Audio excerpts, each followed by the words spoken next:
오늘 이 시간은 푸코에 대한 이야기를 먼저 시작하려고 하는데요. 이제 푸코는 워낙에 우리나라에 번역서도 많고 좋은 해설서도 많이 있어서 여러분들이 많이 들어보셨을 것 같아요.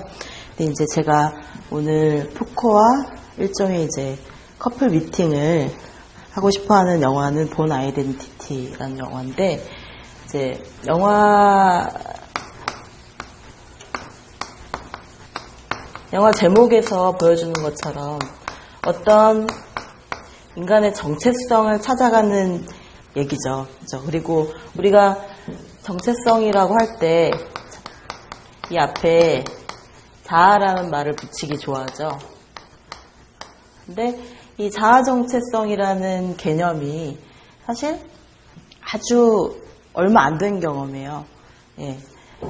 이 개념이 정착된 것 자체가 근대 이후이기 때문에 우리가 지금 경험하고 있는 이 현대사회의 기틀이 다 갖춰진 것도 사실 100년하고 한국에서는 당연히 100년 정도밖에 안 됐고 서양에서도 한 200년 안팎밖에 안 됐죠. 그래서 사실 이 근대 이후에 이 세상을 에릭 홉스봄도 그런 얘기를 했었는데, 근대 이후에 이 세상이 변화한 그 속도나 그 변화의 양이나 모든 변화의 이 모든 측면에서의 변화가 이 200년 동안의 변화가 지난 수천만 년 동안의 변화보다 훨씬 컸다고 해요. 예. 그만큼 근대 이전과 근대 이후의 삶이 많이 달라진 건데, 어떤 의미에서 달라졌는지를 이제 연구한 많은 철학자들이 있었고 사회학자도 있었고 그랬는데, 이 사실 푸코는 니체에게서 영향을 굉장히 많이 받았어요. 그리고 또 푸코를 연구하시는 분들은 니체 철학을 가장 먼저 잘 이해했던 사람이 푸코라고, 그러니까 훌륭한 니체 연구자였기 때문에 푸코도 이제 그런 그 존재의 토대를 갖고 있기 때문에 또 훌륭한 사상가가 될 수 있었다는 평가도 많이 받고 있거든요. 근데 푸코와 니체가 공유하고 있는 그 지점이 뭐냐면, 우리가 자아라고 부르는 것, 우리가 나라고 생각하는 것, 이것을 규정하는, 이것을 만드는 그 권력을 문제 삼았다는 거예요. 그러니까 우리는 사실 인간이 자유의지를 갖고 있다고 생각하잖아요. 우리가 많은 것들을 선택하고 욕망하고 의지하고, 그래서 우리가 지금까지 이 삶을 다 선택해 온 거라고 생각하잖아요. 그런데 사실은 그렇지가 않다는 거죠.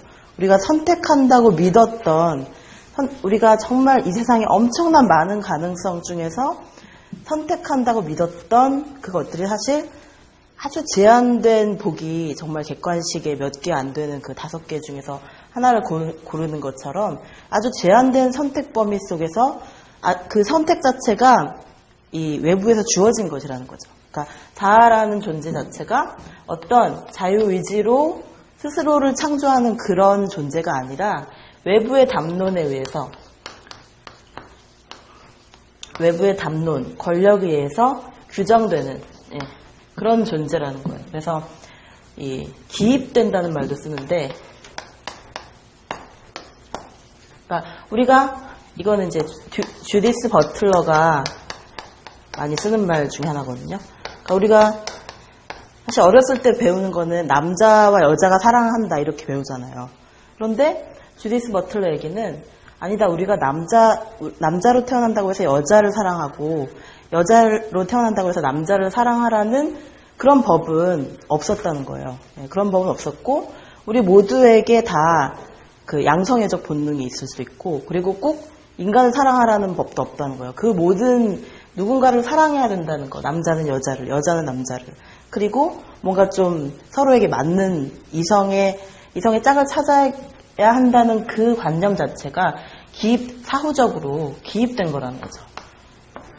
그래서 이런 것들이 사실 당시에는, 이런 얘기들이 처음 나왔을 때는 엄청 충격이었겠죠. 그렇죠? 아니, 어떻게 우리가 당연하게 여겨왔던 그 모든 것이 다 일종의 조작되었다는 얘기잖아요. 그렇죠? 우리가 배우고 우리가 이제 사회화 과정이라고 하는 것들, 그래서 어떤 바람직한 인간으로서 길들여지는 그 모든 교육의 과정들이 다 이 권력에, 다 담론의 효과라는 거죠. 우리는 이 스스로 창조하는 어떤 창조물이 아니라, 창조의 주체가 아니라 창조당하는 객체라는 거죠. 예. 그래서 인간을 주체의 자리에서 객체의 자리로 끌어내린 거예요. 이 푸코, 니체, 푸코, 주디스 버틀러 이런 사람들이. 그래서 이제 푸코가 이런 작업들을 가장 치밀하게 해낸 거죠. 그래서 이제 푸코가 대표적으로 우리 근대 사회의 이 개인이라는 개념 자체도 사실 근대적인 거죠. 네. 그래서 개인주의 이런 것들도 다 근대 이후의 것들인 건데, 그럼 우리가 근대 사회라고 할 때 이 근대성을 규정하는 특징들은 무엇인가를 이제 푸코가 연구를 했겠죠. 대표적으로 우리가 이제 그 공간들을 예로 들어 설명하자면 학교, 그리고 군대, 감옥, 그리고 또 어딜까요? 병원. 이런 곳들이 가장 대표적으로 우리의 자아 정체성을 규정하는 것들이라는 거죠. 그렇죠? 근데 특히 학교는 이제 모든 사람들이 다 학교에 가기를 요구하는데 의무 교육이라는 개념이 있죠. 그렇죠?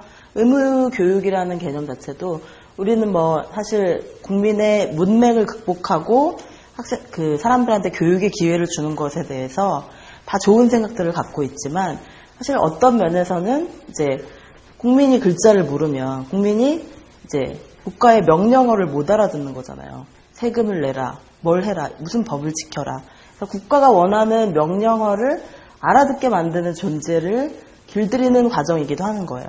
학교라는 곳이. 그래서 학교가 지금은 이제 여러 가지 대안학교도 있고 어떤 자율적인 교육을 이렇게 추구하는 이런 곳도 많아졌지만, 사실 아주 근대적인 학교, 전형적인 학교들은 굉장히 선생님과 제자, 또는 선생님도 사실 학교의 직원이잖아요. 그런 어떤 위계관계가 뚜렷한 굉장히 억압적인 공간이었죠. 그죠? 뭐 우리가 영화에서도 흔히 본 우리나라 영화에서 뭐 친구 같은 영화에 나오는 그런 압제하는 그런 학교 있잖아요. 그런 학교 이미지는 사실 가르치는 자와 배우는 자의 권력이 딱 이렇게 양분화되어 있는 그런 공간이죠. 그리고 공간의 배치로도 볼 수 있는데, 옛날에는 이런 탁자가 교단이 되게 높았어요. 교단 자체가 이렇게, 저 초등학교 그런 학교 다녔는데 교단이 되게 높아서 선생님이 아무리 작아도 선생님은 굉장히 높아 보였어요. 높아 보였고 우러러 보아야 되는 존재고 마음껏 체벌할 수도 있고, 그러니까 1년 동안 어떤 특히 담임 선생님이 초등학교 때는 다 가르치잖아요. 그러니까 1년이 그 선생님 하나에 50 넘는 학생들의 운명이 결정되는 거예요. 그걸 당연하게 여겼죠.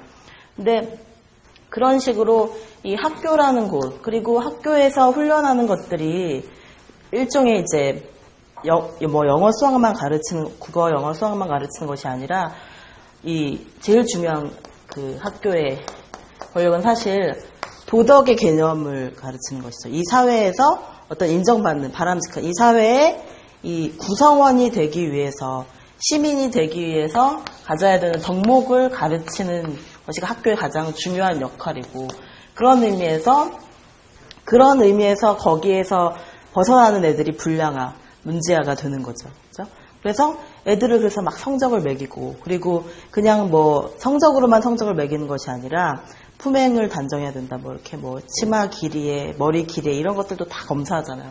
그런 모든 것들이 생체를, 인간의 몸을 억압하는 권력이라는 거예요. 그래서 바이오 파워라는 말을 쓰는데, 생체 권력이라는 것이 이제 푸코의 핵심적인 화두였어요. 이 생체 권력은 학교, 군대, 감옥, 병원 모든 곳에서 작동하는 권력이죠. 인간의 육체를 자유롭게 하지 못하는 모든 것들.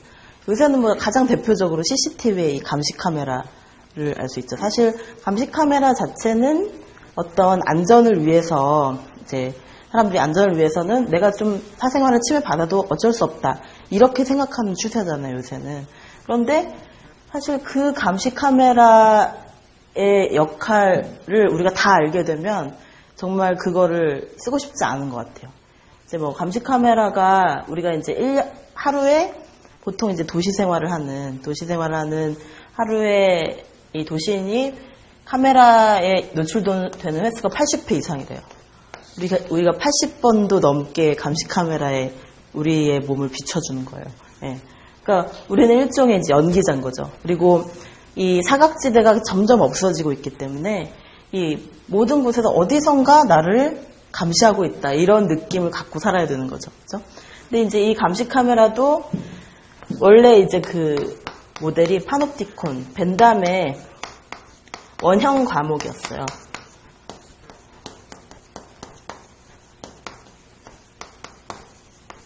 벤담하면 우리 도덕 시간에 배웠던 그 최대 다수의 최대 행복을 주장했던 그 사람이죠.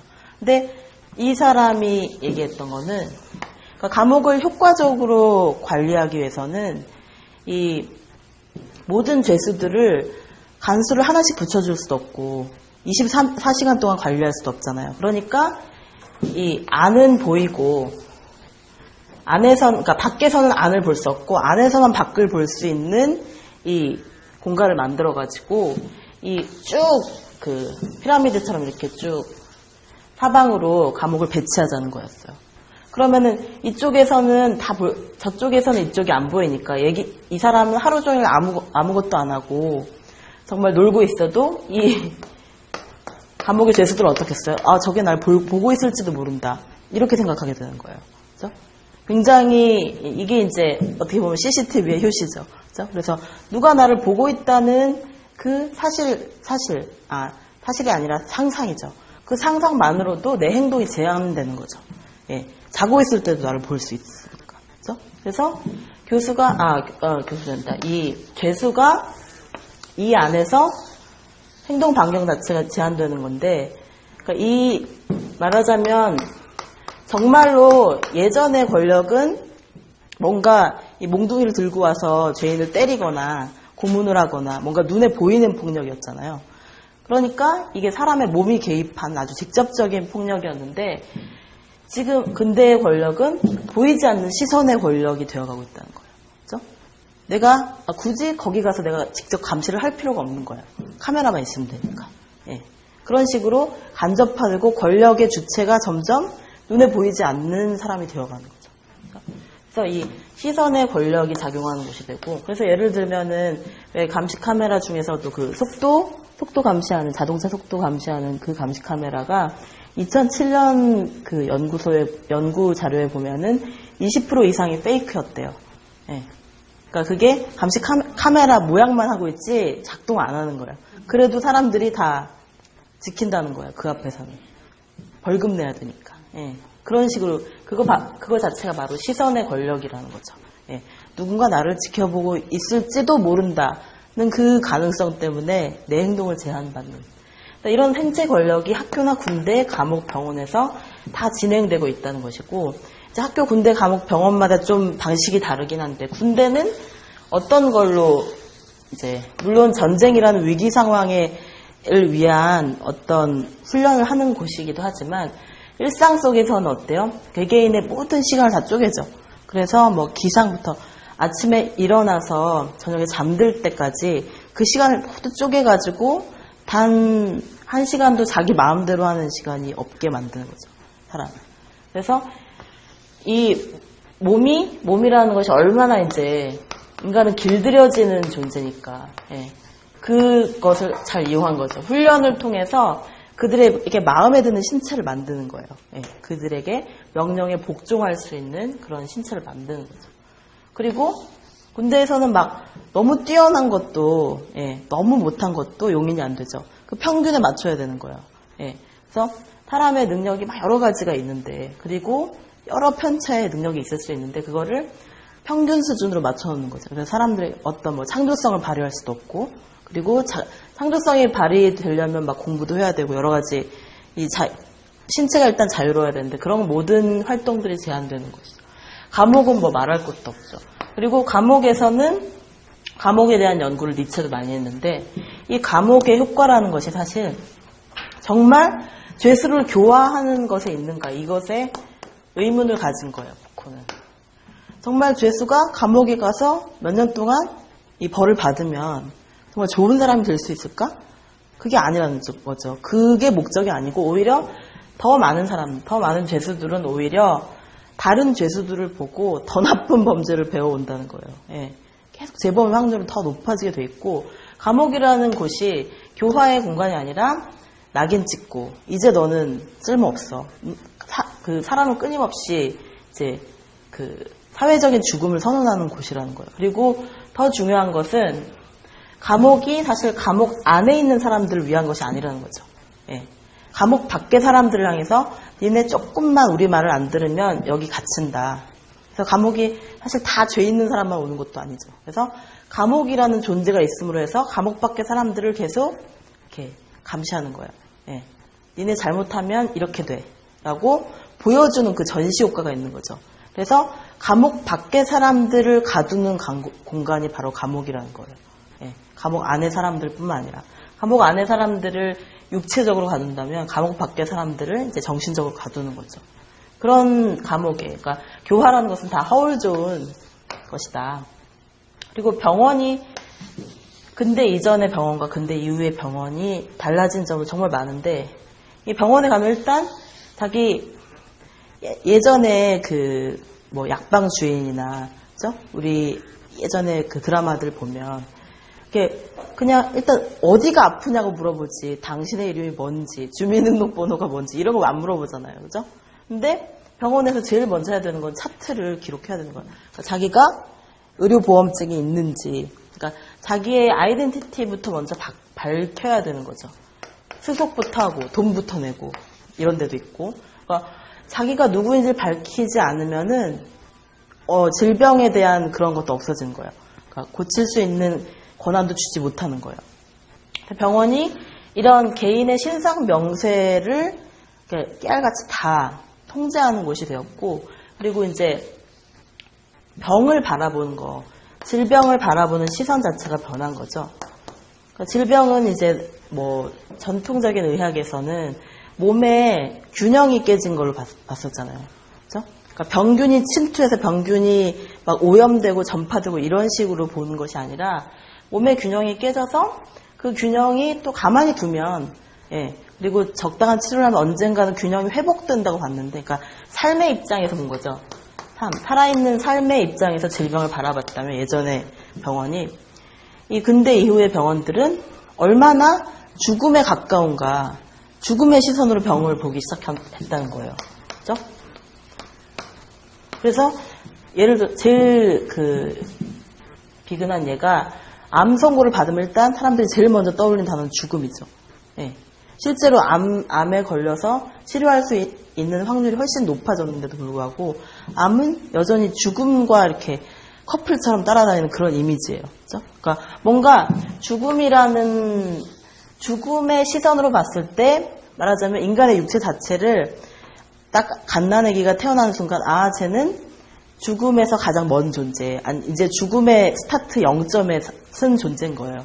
그리고 30대, 40대, 50대, 60대 이렇게 계속 갈수록 점점 죽음에 가까워지는 존재가 되는 거죠. 그래서 사람들이 계속 건강 검진하고, 이런 건강 검진 자체도 당신의 몸이 얼마나 죽음과 가까워 있는지를 검사하는 거죠. 예.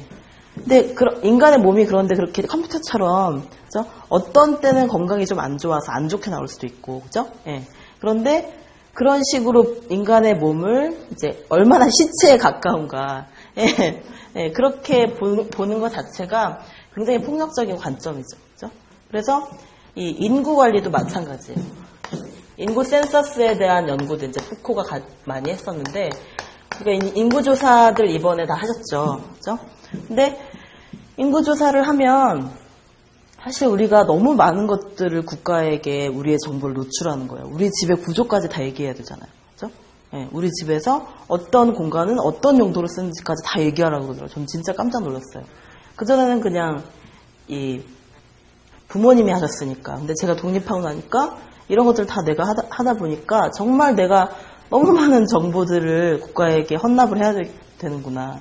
이런 걸 느꼈는데, 이거 자체가 다 어떤 개인의 신상 명세, 그 사람의 이게 사실 공간이 어떻게 배치되어 있는지 그 정보만 갖고 있어도 그 사람의 생활 수준이라든지 그런 어떤 생활 패턴을 가지고 있는지 이런 것들이 사실 밝혀지게 돼 있거든요. 그것만 물어보는 게 아닌 거죠. 인구조사의 그 질문 하나가 엄청난 많은 이데올로기를 포함하고 있는 거예요. 그렇죠? 당신이 어떤 욕망을 갖고 있고 어떤 이 삶의 토대를 갖고 있는지도 다 알아내겠다는 그런 시도인 거죠. 그래서 이런 것에 우리가 다 정말 동조를 해야 되는가. 그렇죠? 근데 아무런 이걸 못하면 페널티가 있으니까 어쩔 수 없이 하는 거예요, 사람들이. 이런 것들. 그리고 사실 주민등록증이 없어도 세상은 굴러가요. 예. 그렇게 할 수 있어요. 그런데 할 수 있는데도 주민등록증을 굳이 만들잖아요. 이것들이 다 우리의 정보를 이제 국가가 관리하려는 그 권력이라는 거죠. 이런 식으로 푸코는 그러니까 사람의 존재가 처음에 이제 아기로 태어났을 때는 정말 아무런 뭐가 무서운지도 모르고 뭐가 더러운 건지도 모르고 그러니까 어떤 가치 판단의 근거 자체가 없죠. 예.